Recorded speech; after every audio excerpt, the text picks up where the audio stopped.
The trial of the prosecutor versus Dominic Ongwen continued from March 19 to April 12, 2018 at the International Criminal Court in The Hague. During this time, a total of 4 witnesses were called by the Office of the Prosecutor to give their testimony in relation to the Lord's Resistance Army and Dominic Ongwen. This evidentiary block marks the end of the prosecution's presentation of witnesses before the chamber. Dominic Ongwen, the alleged former commander of LRA's senior brigade, is accused of 70 counts of war crimes and crimes against humanity allegedly committed during attacks against the civilian population in Lukodi, Pajule, Odek, and Abok IDP camps between October 2003 and June 2004. Since the opening of its case on January 16, 2017, the prosecution has called 69 witnesses. The witnesses are first questioned by the prosecution, then by the legal representatives of victims, and finally by the defense. Mr. Ongwen is represented by a defense team led by Defense Counsel Crispas Ayana Odongo. The defense conducts its own investigations and has the right to cross-examine prosecution witnesses. During this evidentiary block, from March 19 to April 12, 2018, the last 4 prosecution witnesses were called by the Office of Prosecutor. They were as follows: 1 victim of the Lokode attack, 1 forensic psychiatrist, 1 child and adolescent psychiatrist, and finally a psychotherapist. In a document prepared before the trial, called the Pretrial Brief, the prosecution alleges that the LRA carried out a widespread and systematic attack directed against the civilian population of northern Uganda from at least July 1, 2002 to December 31, 2005. According to the OTP, the LRA adopted a policy of attacking and abducting civilians, including those living in protected internal displaced persons camps or IDP camps. One protected witness, witness P0187, called during this evidentiary block, testified about the attack in Lukodi camps, where crimes occurred for which Mr. Dominic Ongwen is allegedly responsible. The witness specifically testified about the situation in the Lukodi camp before the attack, what she witnessed during the attack, and her experience of being abducted by the LRA rebels and forced to carry luggage into the bush. Regarding the attack at Lukodi, the witness said, "Describe to the judges your first impression, how you became aware that the camp was under attack, what you could see and what you could hear."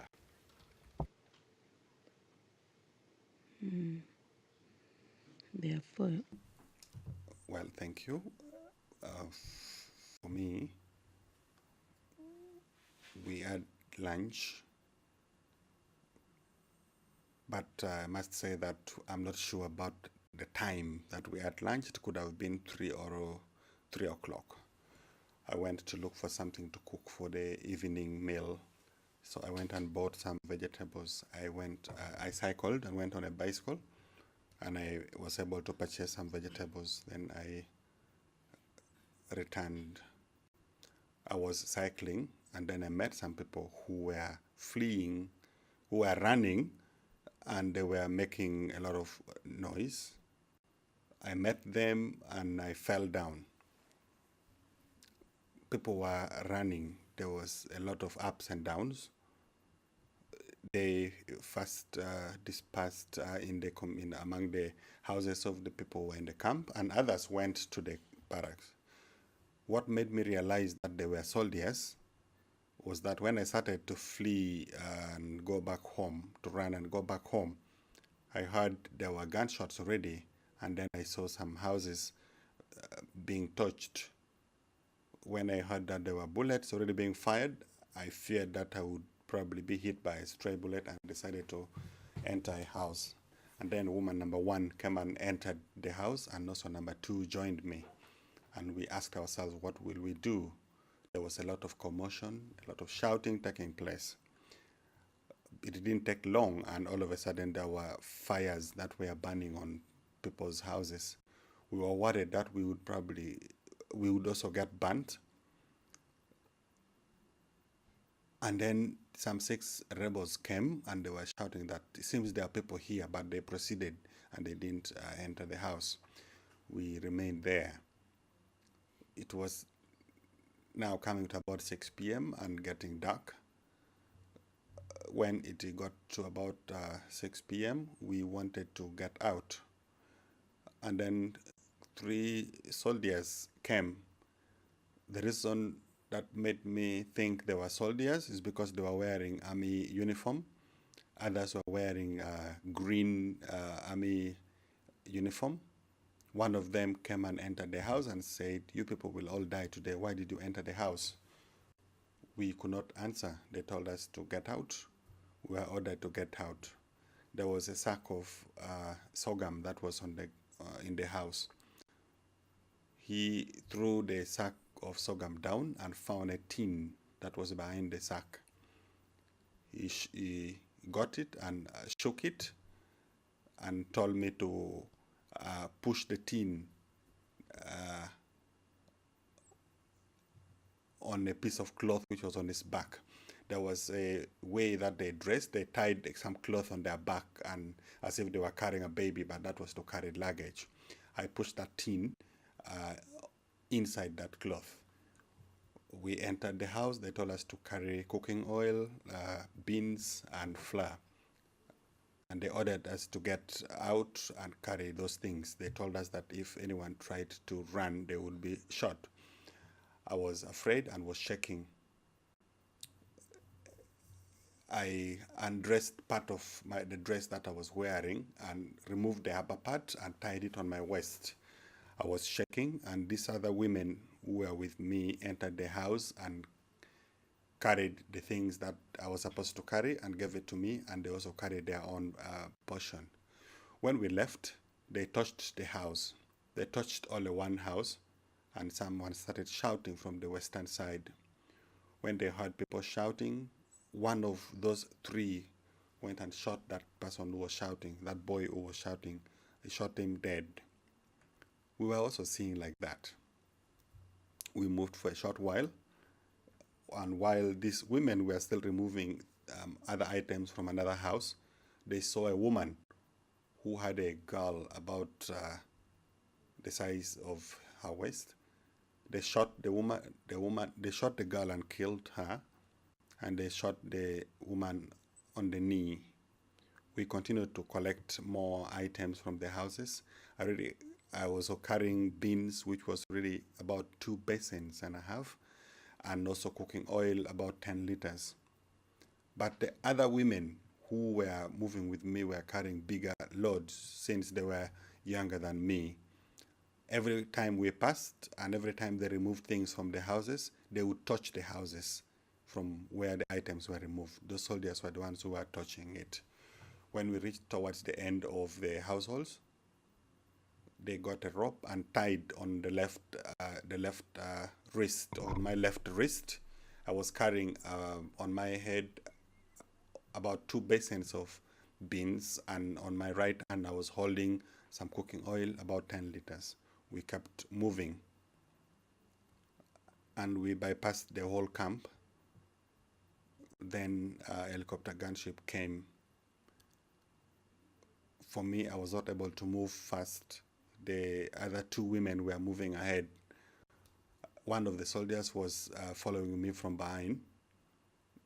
Other people were really moving ahead. We were among the people who were last to move out of the camp.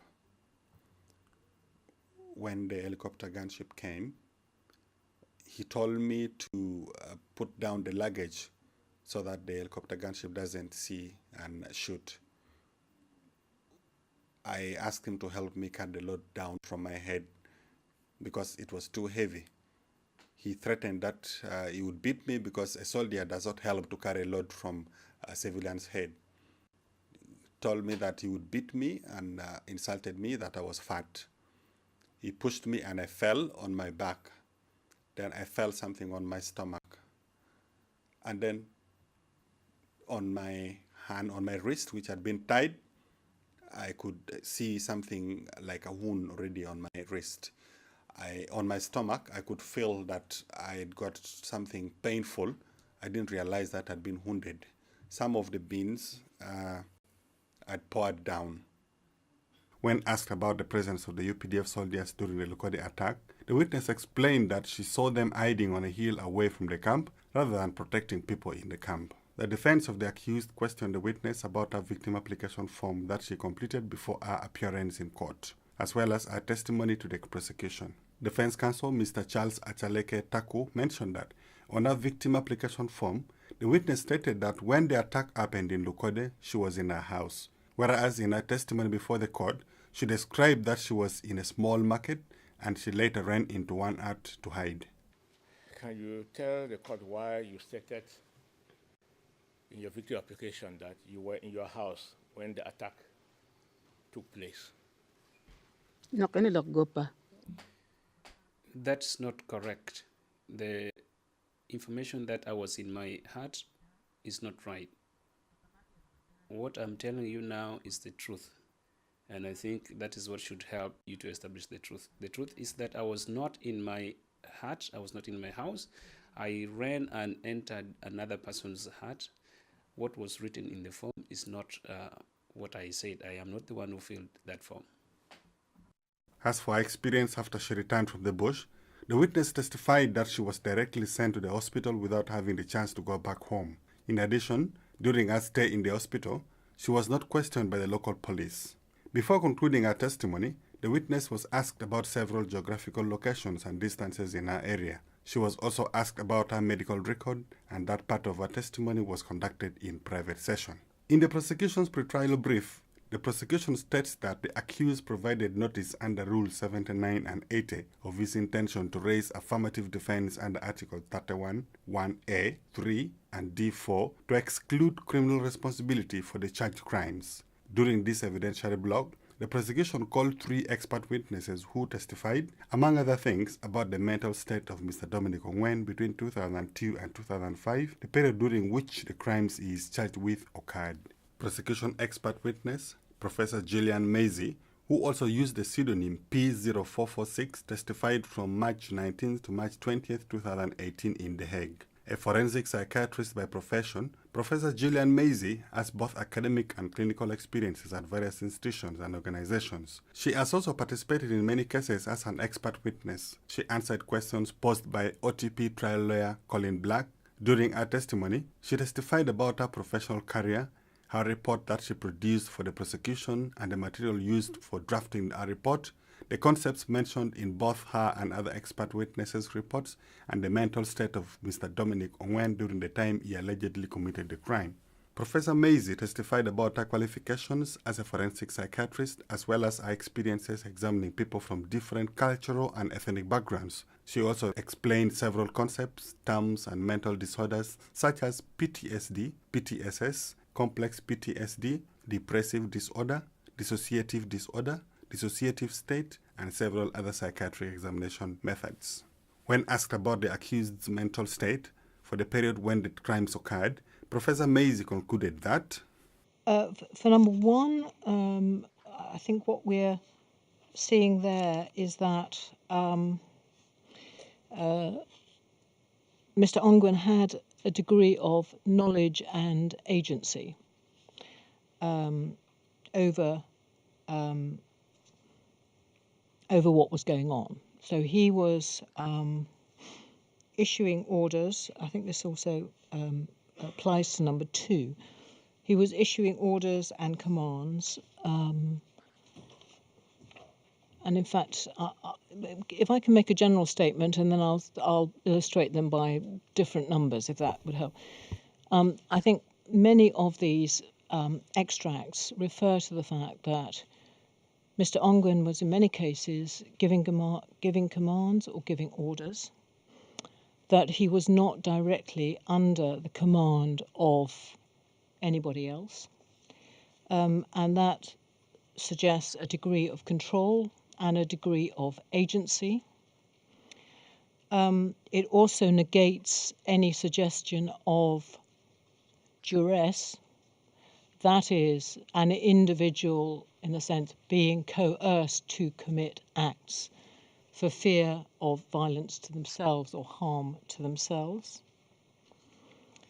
There are a number of entries which also indicate that he has moral awareness, or an awareness of the difference between right and wrong, and is able to differentiate, at least in his own mind, between those he considers to be legitimate victims or legitimate targets and people who are not legitimate targets. If it would be helpful, there are number 3.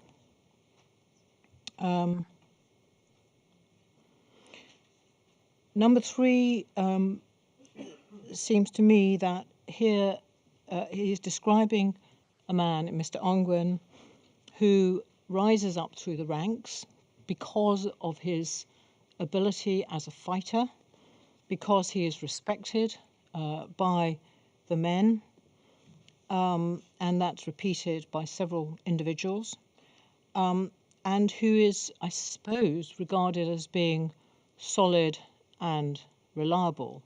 Professor Maisie confirmed that, based on the material she reviewed, there was no evidence to support a diagnosis of any of the 3 mental illnesses, PTSD, depressive disorder, and dissociative disorder, or other significant mental illnesses in the accused. She further explained Mr. Ongwen's experience of trauma while in the LRA. You accept in your report that Mr. Ongwen has suffered psychological trauma during his time in the LRA, is that right? I do. And could you explain again why the fact of that trauma is not enough to conclude that he had a mental illness or disorder at that time? Essentially, the experience of trauma does not inevitably lead to psychiatric illness. PTSD, which is the most frequently described psychiatric disorder arising following trauma, only occurs in around 10% of individuals who have experienced life-threatening trauma. So the experience of a trauma does not inevitably equal psychiatric illness. Later on, Professor Maisie stood by the conclusion in her report. As you sit in court today, including the things that we've seen and discussed in court, do these 2 paragraphs still accurately reflect your expert opinion in this case? Yes, I do. When challenged by the defense of the accused regarding her understanding of Mr. Ongwen's cultural, ethnic, and religious background, Professor Maisie said she had examined all the materials provided by the court and she had knowledge of the spiritual rituals within the LRA. Additionally, she answered questions about the accused's mental health as well as his refusal to be examined by her. You state that it is unfortunate that Mr. Ongwen has been unwilling to allow myself or my colleagues within the Chamber of Experts to psychiatrically examine him. One cannot discount the possibility that Mr. Ongwen's refusal to submit to an examination by psychiatrists appointed by the prosecution is an attempt to manipulate and control the situation rather than a manifestation of an underlying mental illness. Now, Doctor, may a person refuse medical treatment? Yes. Did the prosecution inform you that Mr. Ongwen did not refuse to be met by chamber experts? Professor de Jong and Dr. Aquino, you mean? Well, no, by anyone solely represented by the judges. I don't think I asked the question. I'm just aware that Mr. Ongwen refused to see myself, Dr. Abbo, or Dr. Weistel.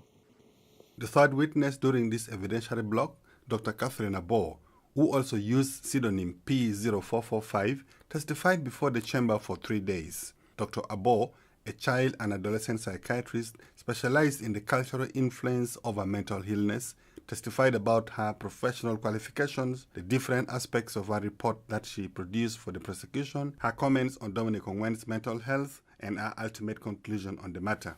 During her examination in chief by the Office of the Prosecutor, several expert reports analyzing the mental state of the accused were frequently referred to by the OTP Associate Trial Lawyer, Colin Gilk. Dr. Abbo pointed out that Mr. Ongwen declined a request to interview him. Madam Witness, you were not able yourself to conduct a mental state examination of Mr. Ongwen. Is that right? right. Why not? Well, I and my other two colleagues who were tasked to do this work requested that we given a chance to interview Mr. Ongwen. And when we put our requests, after a few days, we were told that it was not possible because he had declined to our request.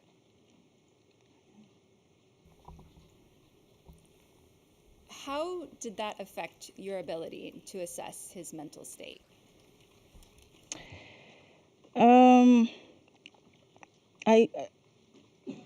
I come from the school of thought that I need to be able to examine the person to have a full understanding of the diagnosis particularly, and so especially the current mental state. And so I couldn't write or discuss his current mental state because of that. However, the information that I had, the videos and all the other documents gave me enough background to describe his functioning particularly, and to make some inferences here and there about his mental state and his functioning in the past.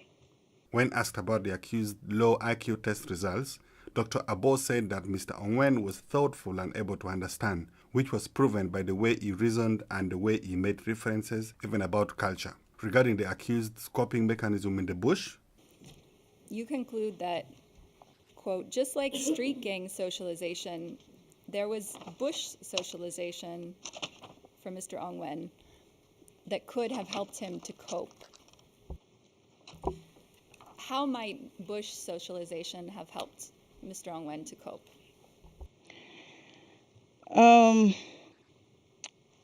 From the readings, again, there were structures that I came across, yeah.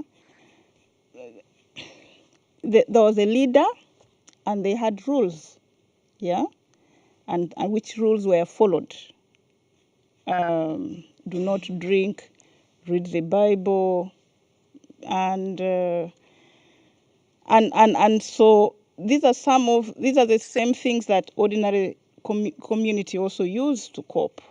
They have rules that are guiding the society. We have some coping mechanisms, and there are also people within this bush society, and so relationships naturally develop, and they have families. Mr. Ongwen had wives that he related very well with, from the readings I had, and had children that he seems that he did not only father the children, but he also parented them, because there are stories of how he sat around with them, talked with them, maybe even played with them, really indicating that he fathered. So this really made me conclude that the socialization in the bush is part of what helped Mr. Ongwen to cope with the stresses around. Just like street gang people also cope with the stress around. Dr. Abo also testified about Mr. Ongwen's behaviors in the bush, saying that based on the soldiers and his wife's descriptions of him, Mr. Ongwen was able to function on a superior level, to keep relationships, to obtain certain moral development, and to think about what other people are thinking about. And all these were inconsistent with someone who had a mental disorder. Further into her testimony, Dr. Abo answered questions related to the three mental disorders, PTSD, dissociative disorder, and depressive disorder, which the accused was diagnosed with by court-appointed psychiatrists. The witness clarified that the diagnosis made in 2017 did not necessarily show that he suffered these mental diseases back in 2002 to 2005. Dr. Abo concluded that there was no evidence showing that Mr. Ongwen had mental disorders which were directly linked to the alleged crimes. The witness also indicated that Mr. Ongwen's mental state between 2001 and 2005 did not affect his ability to appreciate the nature of his behavior, the capacity of his conduct, and the unlawfulness of these activities. During our cross-examination by the defense, Dr. Abo answered questions about the influence that childhood experiences may have on a person's mental development. She testified that for children who lived in northern Uganda under the context of this conflict, their development and their ways of perceiving the world also depended on their family settings and their parents' ways of cultivating them. She further explained that even under certain similar childhood events, the impact on individuals' development cannot be generalized, and it required individual analysis. When asked about her conclusion, suggesting that Mr. Ongwen had a favored childhood in a stable environment, in your report, you concluded that Mr. Ongwen had a favorable early childhood, a stable environment. Yeah. On which basis did you come to this conclusion? Was it his self-reported?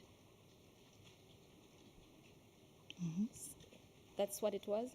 No. It was from reviewing the whole document, and from which had some of his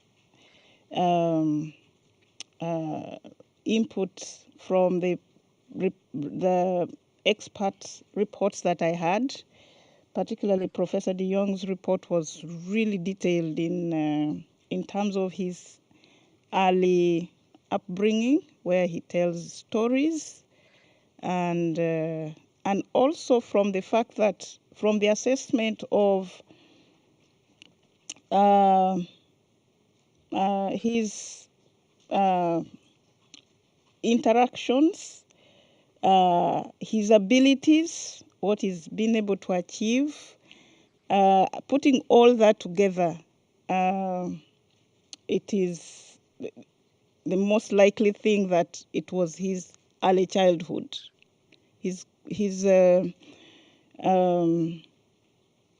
That gave him that springboard, that background, that good background, and it's unlikely that that happens in unstable, unsafe, unnurturing environment.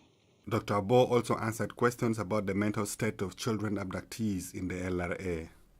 Now, for children abducted at 10 years old, separated from their families, forced to walk long distances in the bush, completely disoriented,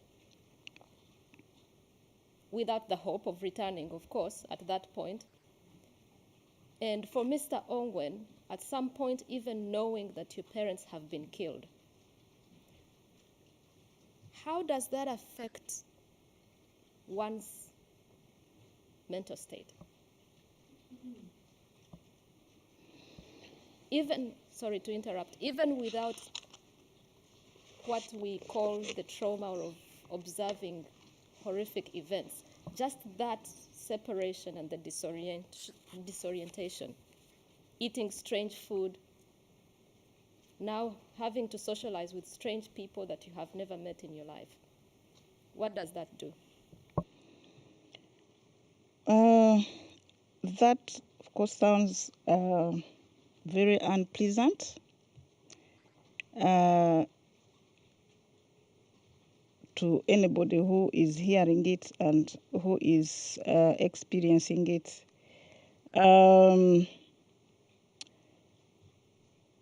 The initial or the most expected reaction to this kind of unpleasant situation would be a negative one. The initial reaction would be a negative one. But then that would now bring up the adaptive situation, and which then kicks in. And it's what we usually describe as a normal reaction to an abnormal situation. The situation is abnormal to whoever is hearing it. But the reaction that is going on in this particular individual is a normal reaction, and that usually is given time so that the body adjusts to this, to the abnormal situation. It appears like for Mr. Ongwen's case, he could have gone through that adaptation and came out, and that is why people are talking about resilience. He's resilient because he kind of like pulled out of this by going forward and from all that we've had, continuing to be alive and to do the things that he has done. Can something like this cause a sense of hopelessness and helplessness, for instance, to deter one from escaping, and be seen as some form of resilience?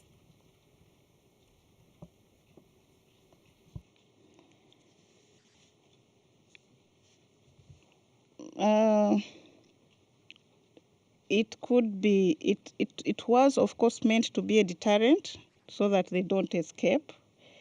And for children, yes, they may take it the way it is.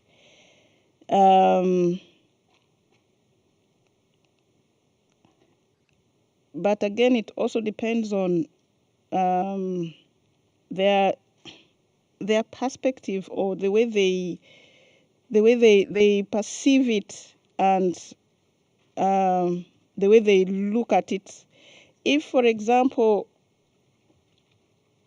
they look at it in a positive way, that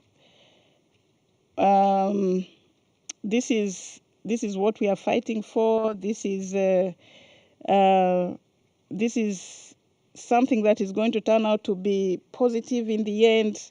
Then it might, optimism. It might actually give them a fair mental state, other than someone who will take it in a negative way. And then in that fair mental state, it promotes some form of resilience.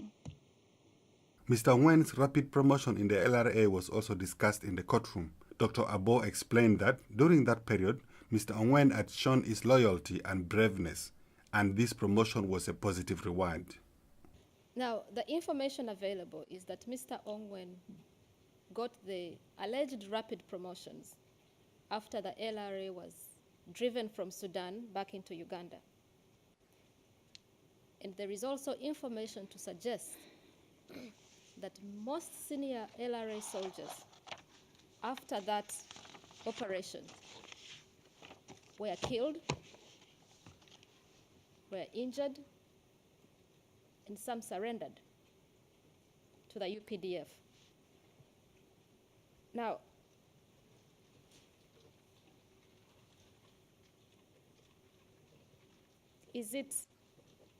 my proposition is that he wasn't promoted, he did not ask for the promotions, that the Holy Spirit and Joseph Kony promoted him out of necessity because he had lost most of his senior commanders.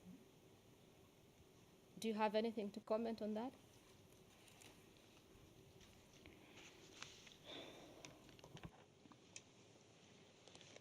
The promotions were out of necessity on the side of Joseph Kony. That was on his side. But on the side of Mr. Ongwen, you mentioned that some commanders were killed, others injured, others surrendered, but he was neither killed. I don't know whether he was injured or not, but at least at that point he had not surrendered.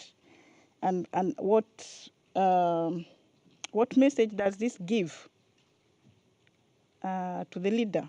The message is that this person is brave, this person is loyal, I must reward him. And the reward here is the promotion. This reward has a positive effect on the person who is being rewarded. And that positive effect is a rise in dopamine levels, which motivates even further. It's a neurotransmitter that motivates us, and it's also released when you achieve a task, perhaps even before the promotion.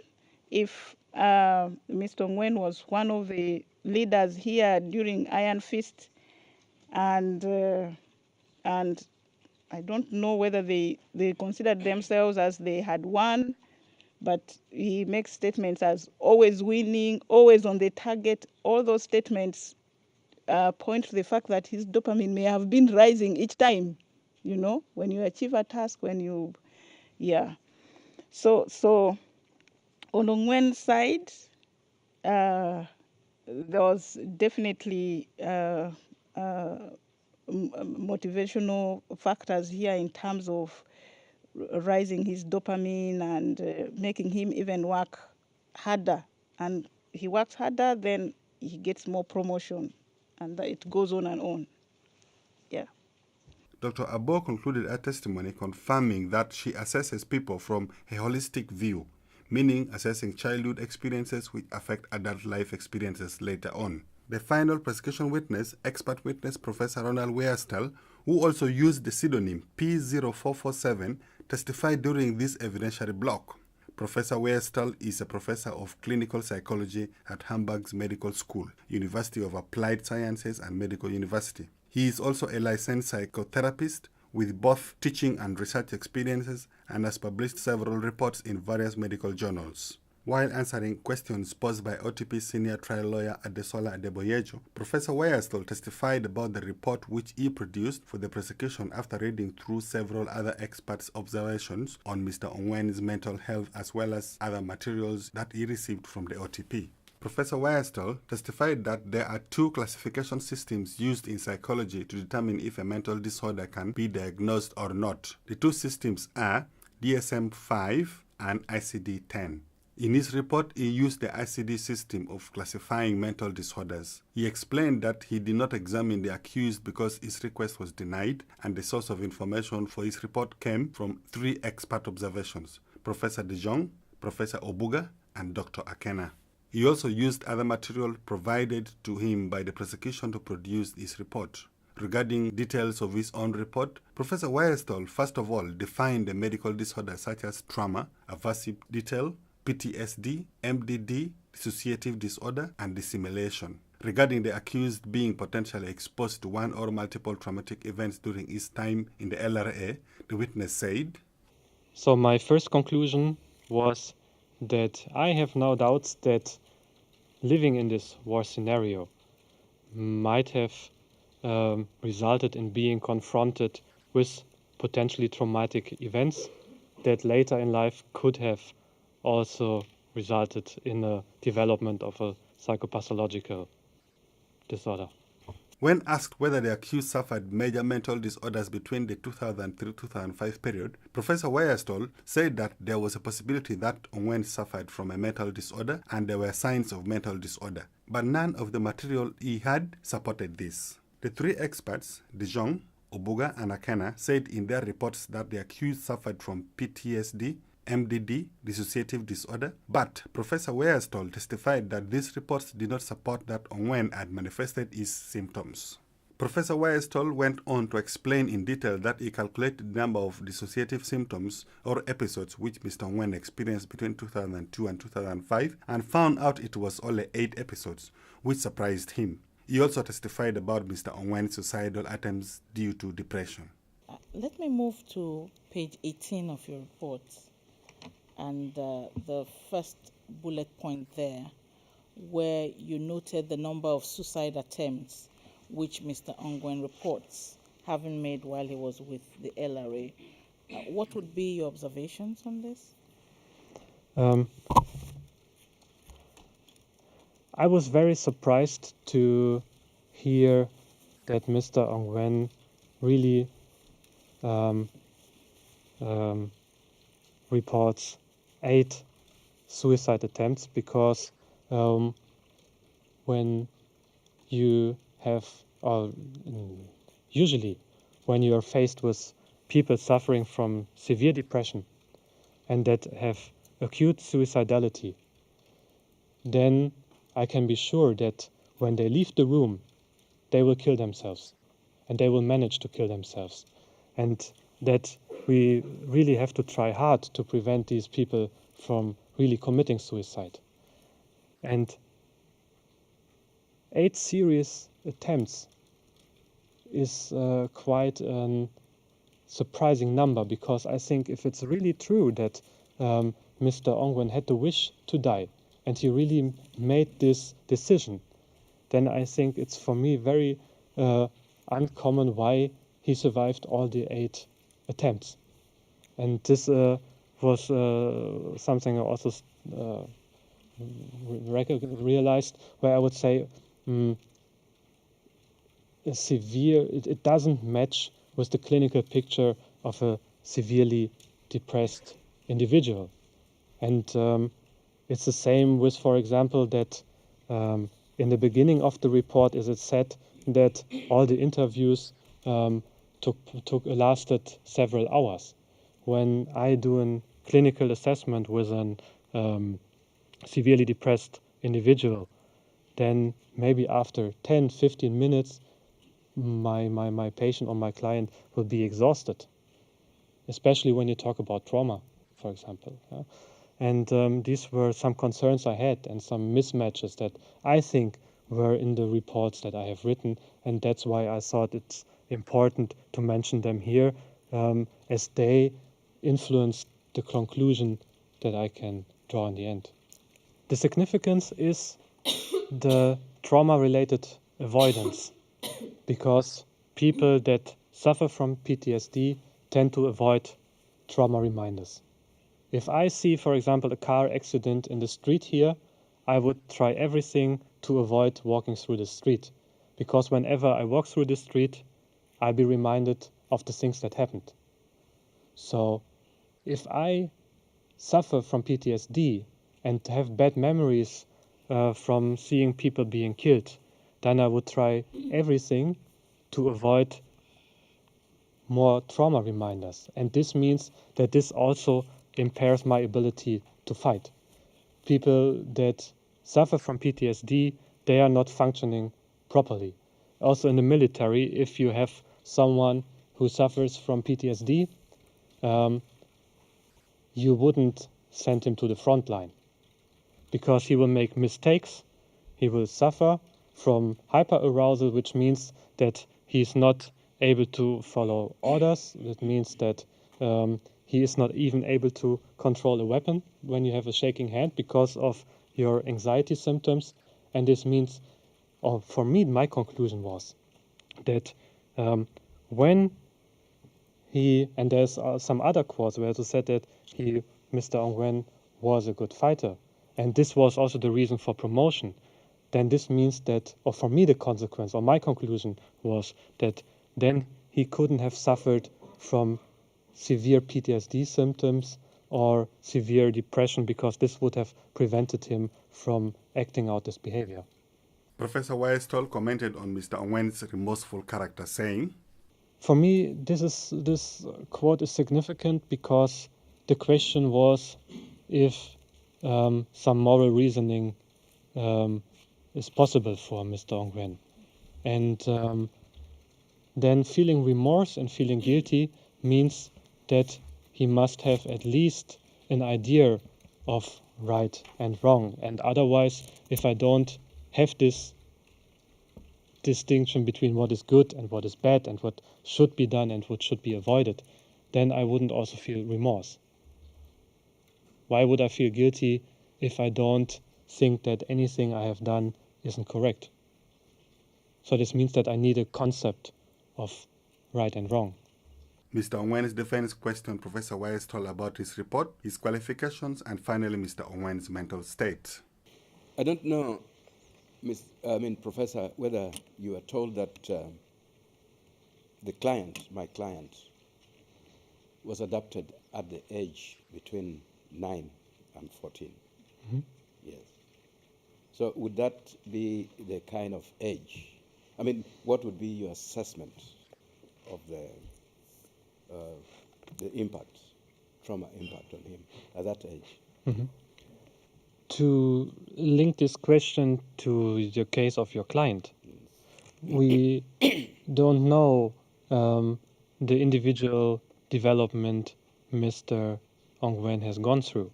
So which means that there are biological processes active during, for example, before puberty and also maybe in the age of 10. But this varies between different individuals.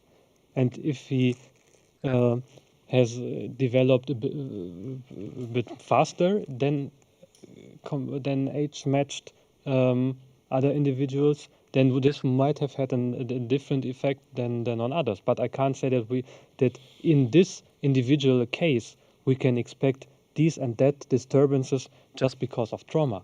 But at least I would agree that for the development of a child, it can be very disturbing to be faced with such a change, and this can, as I stated also in my report, can leave a profound impact on the development and also result in later mental health consequences. Would you agree with some literature that also concludes that the more prolonged exposure to trauma, the worse the effects on an individual?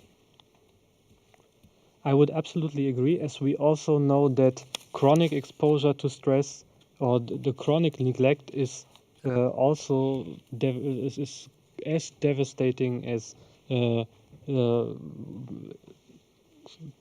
we call it type 1 trauma. So we have type 1 trauma, which means we have one specific event that happened, or for example also type 2 traumata, where we have a chronic exposure to stress that is not as intense, but it remains or maintains over a longer period.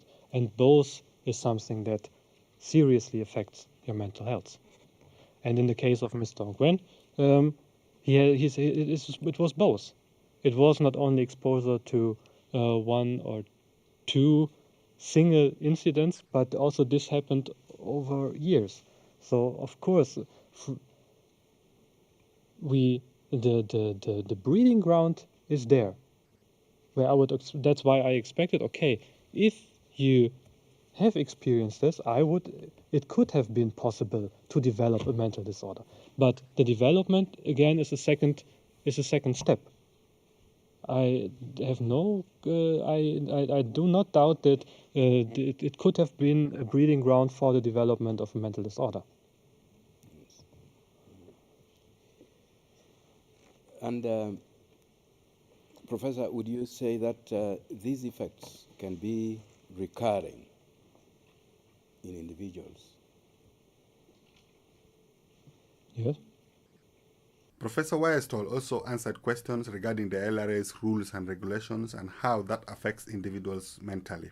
He also answered further questions about several mental disorders before concluding his testimony. This evidentiary block marked the end of the presentation of the prosecution witnesses. The next presentation in the courtroom will be the legal representative of victims, which will include views and concerns from victims. The trial in the case, the prosecutor versus Dominic Ongwen, will resume on Tuesday, May 1st, 2018, with the testimony of the first victim, represented by the legal representatives of victims, victim V002.